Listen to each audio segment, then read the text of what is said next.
ಶಿವಮೊಗ್ಗದ ಕೆಲ ಏರಿಯಾಗಳಲ್ಲಿ ಕುಡಿಯುವ ನೀರಿನ ಸಮಸ್ಯೆ ಉದ್ಭವಿಸಿದೆ. ಇದಕ್ಕೆ ಬೊಮ್ಮನಕಟ್ಟೆಯ ಜನರು ಹೊರತಾಗಿಲ್ಲ. ಆಶ್ರಯ ಬಡಾವಣೆಯ ಜನರು ನೀರಿಲ್ಲದೆ ಪರದಾಡ್ತಾ ಇದ್ದಾರೆ. ನೀರಿನ ದರ ಏರಿಕೆ ಮಾಡಿ ವರ್ಷಕ್ಕೆ 2100 ರೂಪಾಯಿ ಮಾಡಿರೋದಕ್ಕೆ ಇಲ್ಲಿನ ಜನರು ವಿರೋಧ ವ್ಯಕ್ತಪಡಿಸಿದ್ದಾರೆ. 1400 ರೂಪಾಯಿ ಇದ್ದ ನೀರಿನ ಕಂದಾಯವನ್ನ ಏರಿಕೆ ಮಾಡಲಾಗಿದೆ. ಆದರೆ ಏಕಾಏಕಿ ಏರಿಕೆ ಮಾಡಿ ಬಾಕಿ ಹಣ ಕಟ್ಟಿ ಅಂತ ಹೇಳಿ ನೀರು ಪೂರೈಕೆ ಮಾಡ್ತಾ ಇಲ್ಲ. 24x7 ನೀರು ಸರಬರಾಜು ಅಂತ ಮಾಡಿದ್ದಾರೆ. ಆದ್ರೆ ಅದು ಯಾವಾಗ ನೀರು ಬರುತ್ತೋ ಏನೋ ಗೊತ್ತಿಲ್ಲ. ಸರಿಯಾಗಿ ನೀರು ಕೂಡ ಬರ್ತಾ ಇಲ್ಲ. 3 ದಿನಕ್ಕೆ 4 ದಿನಕ್ಕೆ ಒಮ್ಮೊಮ್ಮೆ ನೀರು ಬಿಡ್ತಾ ಇದ್ದಾರೆ. ರಿಯಾಯಿತಿ ದರ ಮಾಡಿಕೊಟ್ರೆ ನಾವು ಹಣವನ್ನ ಕಟ್ತೀವಿ, ಇಲ್ಲ ಅಂದ್ರೆ ನಾವು ನೀರಿನ ಕಂದಾಯ ಕಟ್ಟೋದಿಲ್ಲ ಅಂತ ಜನರು ಹೇಳ್ತಾ ಇದ್ದಾರೆ.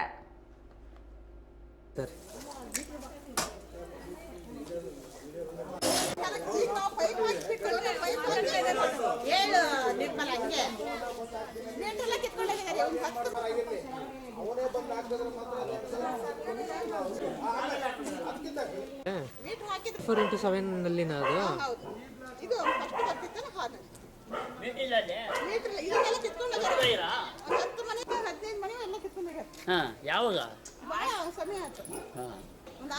ಒಳ್ಳೇದಾಯ್ತಲ್ಲ ನಮ್ಮಿಂದ ಬಾಕಿಯವ್ರಿಗೆ ಯಾರಿಗೂ ಉಪಯೋಗ ಬರಬೇಕು. ಅವ್ರೆ ಕಟ್ಟಿಲ್ಲ ಕಟ್ಟೆ ಕಟ್ಟಬೇಕಿಲ್ಲ ನೋಡಿ, ಹಂಗೆ ಬಿಟ್ಟಿದೆ. ಮೀಟರ್ ಹಾಕಿದ್ದಾರೆ, ಕಟ್ಟೆ ಕಟ್ಟಿಲ್ಲ. ಬಾಕ್ಸ್ ಬಂದಿವೆ, ಎಲ್ಲ ಬಾಕ್ಸ್ ಇಟ್ಟಿದ್ದಾರೆ. ಕೆಲವು ಕಡೆ ಎಲ್ಲ ಕಡೆನೂ ಇಟ್ಟಿದ್ದಾರೆ, ನಮ್ಮಲ್ಲೂ ಇಟ್ಟಿಲ್ಲ.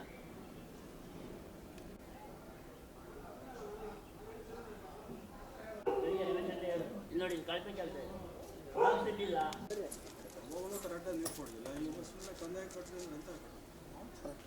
ಅಲ್ಲ, ವಾರಕ್ಕೆ 2 ಟೈಮ್ ಬಿಡೋದು ಕರೆಕ್ಟಾಗಿ ಬೀಳಲಿಲ್ಲ.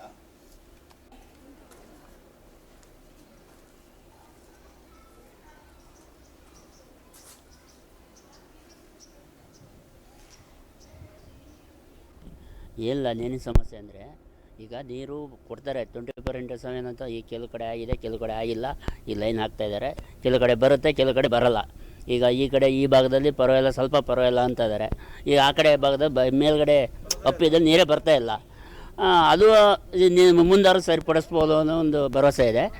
ಅಂದರೆ ಎರಡನೇದಾಗಿ ಹೇಳ್ಬೇಕಂದ್ರೆ, ಈಗ ಕಂದಾಯ ಅಂತೀವಲ್ಲ, ಕಂದಾಯ ನಮಗೆ 2014ರಲ್ಲಿ ಕಲೆಕ್ಷನ್ ಕೊಟ್ಟಿದ್ದಾರೆ. ಆ 2014ರಿಂದ 25ರವರೆಗೂ ಅಷ್ಟು ಒಂದೇ ರೇಟು. ಆವಾಗ 1400 ರೂಪಾಯಿ ಇತ್ತು, ಇವಾಗ 2150 ರೂಪಾಯಿ ಐತಂತೆ. 2021 ಮೇಲೆ 2100 ರೂಪಾಯಿ ಮಾಡಿದ್ದಾರೆ. ಅದಕ್ಕಿಂತ ಹಿಂದೆ 2400 ರೂಪಾಯಿ ಇತ್ತು. ಅದನ್ನು ಸೇರಿಸಿ 2,500 ರೂಪಾಯಿ ಮಾಡಿದ್ದಾರೆ ಅಂತೆ.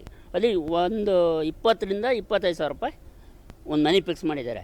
ಅದು ಅಷ್ಟು ಕಟ್ಟಲೇಬೇಕು, ಸರ್ಕಾರಕ್ಕೆ ಅದು ರಿಜಿಸ್ಟರ್ ಆಗಿದೆ, ನೀವು ಕಟ್ಟಲೇಬೇಕು. ಅಕ್ರಮ ತಗೊಂಡಿದ್ದಾರೆ.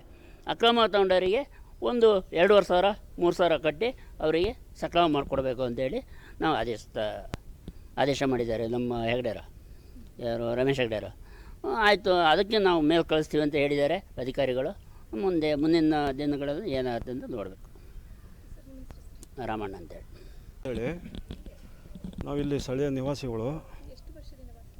ನಾವು 2003ರಿಂದನೂ ಇದ್ದೀವಿ ಇಲ್ಲಿ.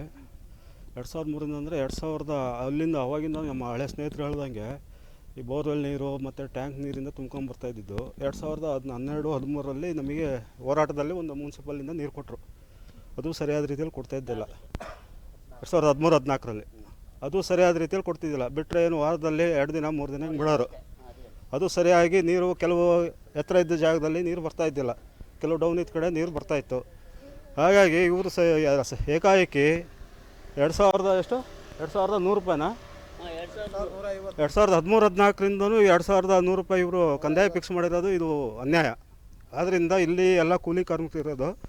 ಈಗೇನು ಹಿಂದೆ ನಮಗೆ ಈಗ 24x7 ಜಲಮಂಡಳಿ ಏನು ಯಾವಾಗ ಸ್ಥಾಪನೆ ಆಯಿತು ಶಿವಮೊಗ್ಗದಲ್ಲಿ, ಅಲ್ಲಿಂದ ಈ ಇತ್ಲಾಗಿ ಏನಾಗಿದೆ ಅದನ್ನು ನಾವು ಕಂದಾಯ ಒಂದು ರಿಯಾಯಿತಿ ಕೊಟ್ಟರೆ ಕಟ್ತೀವಿ. ಈ ಹಿಂದೆ ಏನು ನಗರಸಭೆ ಪಾಲಿಕೆಯಿಂದ ನೀರು ತೊಗೊತಿದ್ವಲ್ಲ, ಆ ನೀರು ಬಿಟ್ಟಿದ್ದು ಸಮರ್ಪವಾಗಿ ನಮಗೆ ನೀರಿನ ಅನುಕೂಲ ಆಗಿಲ್ಲ. ಆದ್ದರಿಂದ ಹಿಂದಿಂದ ನಾವು ಯಾವುದೇ ಕಾರಣಕ್ಕೂ ದುಡ್ಡು ಕಟ್ಟಲ್ಲ. ಈಗ ಏನು ಜಲಮಂಡಳಿಗೆ ಏನಾಗಿದೆಯಲ್ಲ, ಅಲ್ಲಿಂದ ಇತ್ಲಾಗಿ ಏನು ಬಂದಿದೆ ಅದೊಂದು ರಿಯಾಯಿತಿ ಕೊಟ್ಟು ದುಡ್ಡು ಕಟ್ಟೋಕ್ಕೆ ನಾವು ತಯಾರಿದ್ದೀವಿ. ಶಿವರಾಜ್ ಅಂತೇಳಿ. ಏನು ಸಮಸ್ಯೆ ಅಂದರೆ ಬೆಳಗ್ಗೆ ಎಲ್ಲ ಕೆಲ್ಸಕ್ಕೆ ಹೋಗೋರು, ಸರಿಯಾಗಿ ನೀರು ಹಿಡಿಯೋಕ್ಕಾಗಲ್ಲ. ಬೆಳಗ್ಗೆ ಹೋಟ್ಲ್ ಕೆಲಸಕ್ಕೆ ಕೂಲಿ ಕೆಲಸಕ್ಕೆ ಹೋಗೋರು, ಇವ್ರು ಏಕಾಏಕಿ ಕಂದಾಯ ಕಟ್ಟ್ರಿ ಅಂದರೆ ಎಲ್ಲಿಂದ ಕಟ್ತಾರೆ? ಕರೆಕ್ಟ್ ಟೈಮಿಗೆ ನೀರು ಬಿಟ್ಟರೆ ಅವ್ರು ನೀರು ತುಂಬ ಹೋಗ್ತಾರೆ. ಮಧ್ಯಾಹ್ನ 1 ಗಂಟೆಗೆ ಬಿಡೋದು, ಸಾಯಂಕಾಲ 3 ಗಂಟೆಗೆ ಬಿಡೋದು, ಈ ರೀತಿ ಸಮಸ್ಯೆ ಆದಾಗ ಹೆಣ್ಮಕ್ಳಿಗೆ ಭಾರಿ ಸಮಸ್ಯೆ. ಹಾಗಾಗಿ ಏಕಾಏಕಿ ಮಾಡೋಂದರೆ ಕೂಲಿ ಮಾಡೋರು ಎಲ್ಲಿಂದ ಕಟ್ತಾರೆ 20,000? ಈಗ 24 hours ಏನು ಬಿಡ್ತಾರೆ ಅದು ಬೆಳಗ್ಗೆ ಹೊತ್ತು ಬಿಡಲಿ, ಅದರಿಂದ ಮೀಟ್ರ್ ಲೆಕ್ಕದಿಂದ ತಗೊಳ್ಳಿ, ಅವಾಗ ನಾವು ಕಟ್ಕೊಳ್ತಾ ಹೋಗ್ತೀವಿ. ಇವ್ರು ಏಕಾಏಕ ಇವರೇ ಮೀಟಿಂಗ್ ಮಾಡಿಕೊಂಡು ಏನು ಮನೆಗಳಿಗೆ ನೋಟಿಸ್ ಕೊಡಲಿಲ್ಲದೆ ಏನೂ ಮಾಡಲಿಲ್ಲದೆ ಏಕಾಏಕಿ ಕಟ್ಟಿ ಅಂತೇಳಿ ಯಾವುದೋ ಪಕ್ಷದವರೆಲ್ಲ ಸೇರಿಸ್ಕೊಂಡು ಈ ಥರ ಮೀಟಿಂಗ್ ಮಾಡಿಬಿಟ್ರೆ ಕಟ್ರಿ ಅಂದರೆ ಎಲ್ಲಿಂದ ಕಟ್ತಾರೆ ಬಡವರು? ದಿನ ಕೂಲಿನೇ ಕಷ್ಟ ಐತಿ. ಈಗ ಗಾರೆ ಕೆಲಸ ಇಲ್ಲ, ಸ್ಲಂಬರ್ ಕೆಲಸ ಇಲ್ಲ, ಹೋಟ್ಲ್ ಕೆಲಸಗಳಿಲ್ಲ. ಪ್ರತಿಯೊಂದು ಹೆಣ್ಣು ಮಕ್ಕಳು ಸಾಲ ಆಗಿಲ್ಲ ಮಾಡಿ ಸಂಘ ಮಾಡಿ ಕಟ್ಟೋದೇ ಸಮಸ್ಯೆ ಆಗಿದೆ. ನೀರು ಬಿಡೋದು ಸರಿಯಾಗಿ ಟೈಮಸ್ತೆ ನೀರು ಬಿಡಲ್ಲ, ಚಾನಲ್ಗೆ ಹೋಗ್ಬೇಕು ನಾವು, ಇಲ್ಲಾಂದ್ರೆ ಬೋರಲ್ಲಿ ಹಿಡ್ಕೊಂಬರ್ಬೇಕು. ಇಷ್ಟು ಸಮಸ್ಯೆ ಆಗಿದೆ. ಟೈಮಿಂಗ್ಸ್ ಇಲ್ಲ ನೀರು ಬಿಡೋದು.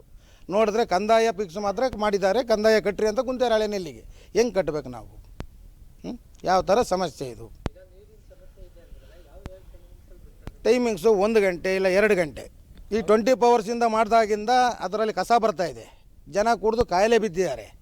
ಆ ಪೈಪ್ಗಳಲ್ಲಿ ಕಲ್ಲು ಮಣ್ಣು ಎಲ್ಲ ಸೇರಿಸ್ಬಿಟ್ಟಿದೆ, ಸರಿಯಾಗಿ ಮಾಡ್ತಿಲ್ಲ, ಬರೀ ರಿಪೇರಿ ಎಲ್ಲೆಲ್ಲಿ ಬೇಕಲ್ಲ ಗುಂಡಿ ಹೊಡೆದಿದ್ದಾರೆ. ಒಂದು ಚೂರು ಲೀಕೇಜ್, ಎಲ್ಲ ಲೀಕೇಜು, ಸರಿಯಾಗಿ ನೀರು ಬರ್ತಿಲ್ಲ.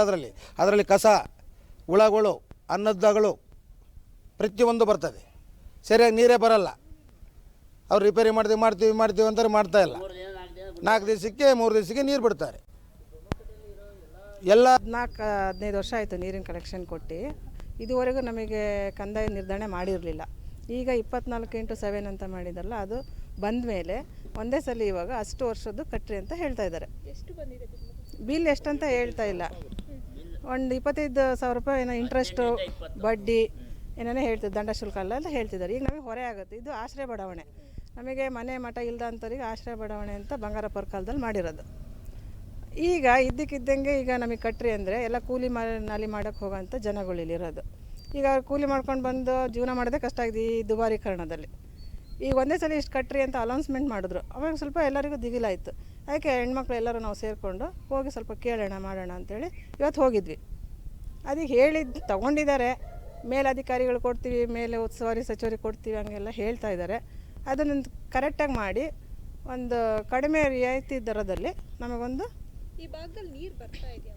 ಈಗ ಬರ್ತಾ ಇದೆ ಅಂದರೆ ಬರ್ತಾ ಇಲ್ಲ, ಚೆನ್ನಾಗಿ ಬರ್ತಾ ಇದೆ. ಈಗ ಬರ್ತಾ ಇದೆ. ಒಂದು ತಿಂಗಳಿಂದ ಮೇಲೆ ನಾವು ಕಂಪ್ಲೇಂಟ್ ಮಾಡ್ದಂಗೆ ಇಲ್ಲಿ ಬಂದು ಇಂಜಿನಿಯರ್ ಬಂದಾಗ ಅವ್ರನ್ನ ಕೇಳಿದ್ಮೇಲೆ ಈಗ ಈ ಲೈನಿಗೆ ಈಗ ಒಂದು 15 ದಿವಸದಿಂದ ಅಷ್ಟೇ ಚೆನ್ನಾಗಿ ಬರ್ತಾ ಇರೋದು. ಮೊದಲು ಬರ್ತಾ ಇದೆ, ಕೆಲವೊಂದು ಕಡೆ ಬರ್ತಾ ಇಲ್ಲ, ತುಂಬ ಕೆಲವೊಂದು ಕಡೆ ಬರಲ್ಲ. ಇವತ್ತು ಹೇಳಿದ ಮೇಲೆ ಈ ವಾಲ್ಮ್ಯಾನ್ಗಳು ಮೇಲೆ ಬರ್ತಾ ಇದ್ದಾರೆ ಇವತ್ತು. ಹಾಗಾಗಿ ಇದು ಚೆನ್ನಾಗಿ ಮಾಡಿಕೊಡ್ಬೇಕು ನಮಗೆ. ನೀರು ಇಲ್ದ್ರೆ ಅಂತಾನೆ ನಾವು ಕೆಲಸ ಮುಗಿಸ್ಕೊಂಡು ಬೇಗ ಡ್ಯೂಟಿಗೆ ಕೂಲಿ ಮಾಡೋಕ್ಕೆಲ್ಲ ಹೋಗೋಕ್ಕಾಗೋದು. ಈ ನೀರಿಗೋಸ್ಕರ ರಜಾ ಮಾಡ್ಕೊಂಡು ಕುತ್ಕೊಬೇಕಾಗತ್ತೆ. ಮಧ್ಯಾಹ್ನ ಬಿಡ್ತಾರೆ, ಬೆಳಗ್ಗೆ ಬಿಡ್ತಾರೆ, ರಾತ್ರಿ ಬಿಡ್ತಾರೆ, ಟೈಮಿಂಗ್ಸ್ ಇಲ್ಲ.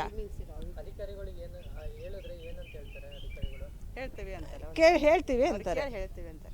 ಈಗ ನಮಗೆ ಕಡಿತ ಮಾಡಬೇಕು ರಿಯಾಯಿತಿ ದರದಲ್ಲಿ ಅಂತ ಹೇಳಿದ್ವಿ. ಇದು ನನ್ನ ಕೈಯಲ್ಲಿ ಇಲ್ಲ ಅಂತ ಹೇಳಿದರು ಇಂಜಿನಿಯರ್.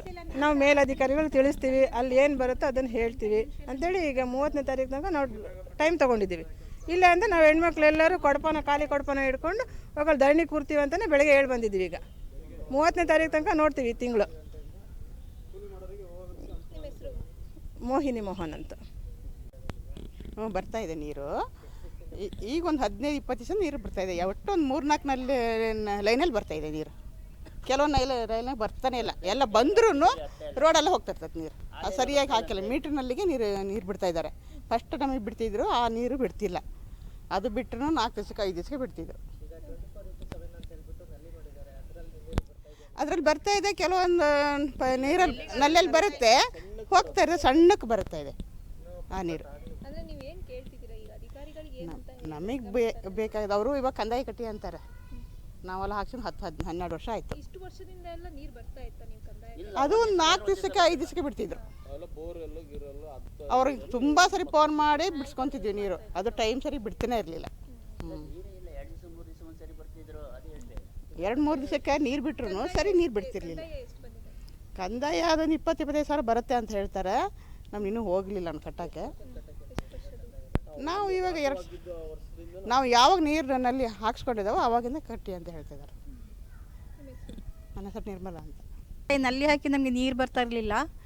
ಆದರೂ ಏನು ಗೊತ್ತಾ, ಈಗ ನೀರು 4 ದಿವಸಕ್ಕೆ 5 ದಿವಸಕ್ಕೆ ಯಾವಾಗಲೂ ಒಂದ್ಸಲಿ ಒಂದಿಷ್ಟು ದಪ್ಪ ನೀರು ಬಿಡ್ತಿದ್ರು. ಅವಾಗ ನಮ್ಗೆ ಸಾಕ್ತಿರ್ಲಿ, ಎಲ್ಲೆಲ್ಲೋ ಬೋರ್ ನೀರಿಗೆ ಎಲ್ಲೆಲ್ಲಿ ಹೋಗ್ತಿದ್ವಿ. ಆದರೆ ನೀವು 20 ಸಾವಿರ ಕಟ್ರಿ 30 ಸಾವಿರ ಕಟ್ರಿ ಅಂತ ಇವತ್ತು ಹಳೆ ನೀರಿನಲ್ಲಿ ನಾವು ದುಡ್ಡು ಕಟ್ಟಲ್ಲ. ಈಗ ಏನೈತಿ, ಈಗ ಹೊಸನಲ್ಲಿ ಹಾಕಿರೋ ದುಡ್ಡು ಕಟ್ತೀವಿ ಅಷ್ಟೇ. ನಮ್ಮ ಕೈಲಿ ಕಟ್ಟೋಕ್ಕಾಗಲ್ಲ. ಎಲ್ಲಿ ಈ ಸಮಸ್ಯೆ ಆಗಿರೋದು? ಸಮಸ್ಯೆ ಇದೆ, ಎಲ್ಲ ಇರ್ದಾಗೂ ಸಮಸ್ಯೆ ಆಗೈತೆ. ಅಷ್ಟ ಬಡವಣಿಗೆ ಎಲ್ಲ ಕಡೆ ಸಮಸ್ಯೆ ಆಗೈತೆ. ನೀರಿಲ್ದ ನಾವು ಕುಡಿಯೋಕೆ ನೀರಿಲ್ದಾವು ಎಲ್ಲೆಲ್ಲೋ ಪರದಾಡ್ಕೊಂಡು ಅವ್ರ ಮನೆಗೆ ಇವ್ರ ಮನೆಗೆ ಒಂದು ಕೊಡ ತಗೊಂಡು ನೀರಿಗೆ ಹೋಗ್ತಿದ್ವಿ. ನೀರೇ ಇರಲಿಲ್ಲ.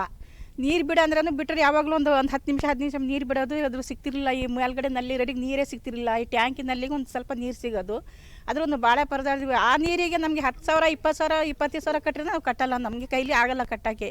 ನಾವು ಕೂಲಿ ಮಾಡಿ ತಿನ್ನೋರು.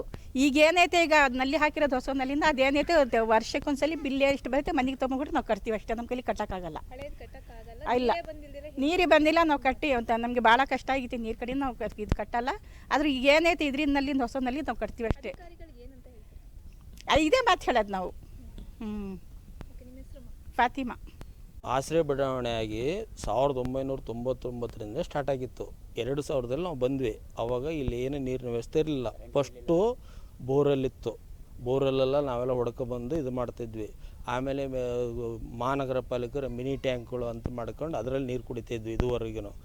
ಇವರು ನೀರು ಇದು ಮಾಡ್ಕೊಂಡು ನಾವು ಸ್ಟ್ರೈಕ್ ಮಾಡಿದ್ಮೇಲೆ ಒಂದು ದೊಡ್ಡದು ನೀರಿನ ಟ್ಯಾಂಕ್ ಕಟ್ಟಿ ಆಮೇಲೆ ನಾವು ನಗರಸಭೆಯಿಂದ ನೀರು ಪಡ್ಕೊಂಡ್ವಿ.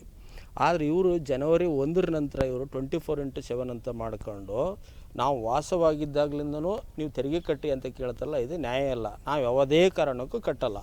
ಅಮ್ಮಮ್ಮ ಅಂತಂದರೆ ಇವ್ರು ಮೀಟ್ರ್ ಕೂರಿಸಿದ್ದು ಇತರೆ ಚಾರ್ಜ್ಗಳು ಏನಿದೆಯಲ್ಲ ಒಂದು 5,000 ರೂಪಾಯಿ, ಮನೆಗೆ ಒಂದು 5,000 ರೂಪಾಯಿ ಕಟ್ಟಿ 2025 ನಂತರ ಏನಿದೆಯಲ್ಲ ಅದನ್ನು ಹೊಸ ಕಂದಾಯ ರೂಪದಲ್ಲಿ ಮಾಡಬೇಕು ಅಂತ ನಾವು ಕೇಳ್ಕೊಳ್ತೀವಿ. ಇಲ್ಲಾಂದರೆ ಯಾವುದೇ ಕಾರಣಕ್ಕೂ ಕಟ್ಟಲ್ಲ.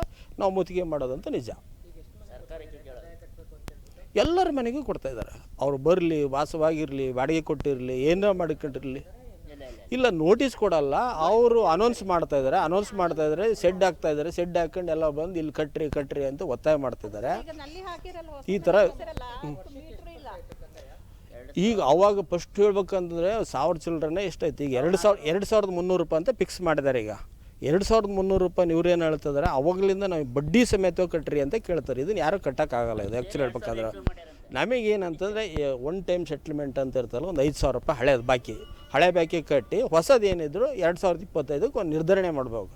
ಆದರೆ ನಮ್ಮ ಆಶ್ರಯ ಬಡಾವಣೆಯಲ್ಲಿ ನಾವು ಅಷ್ಟು ದೊಡ್ಡ ಮನೆಗಳಲ್ಲ, ಚಿಕ್ಕ ಮನೆಗಳು, ಒಂದು 5-10 ಕೊಡಪಾನ ಮಾತ್ರ ಯೂಸ್ ಮಾಡ್ಕೊಂಡಂತಾರೋ ಅಲ್ಲಿ ಸಿಟಿಯರಿಗೆ ಮಾಡಿದಷ್ಟು ನೀರುಗಳು ನಾವೇನು ಬಳಸ್ಕೊಳಲ್ಲ. ನಮಗೆ ಒಂದು ಕನಿಷ್ಠ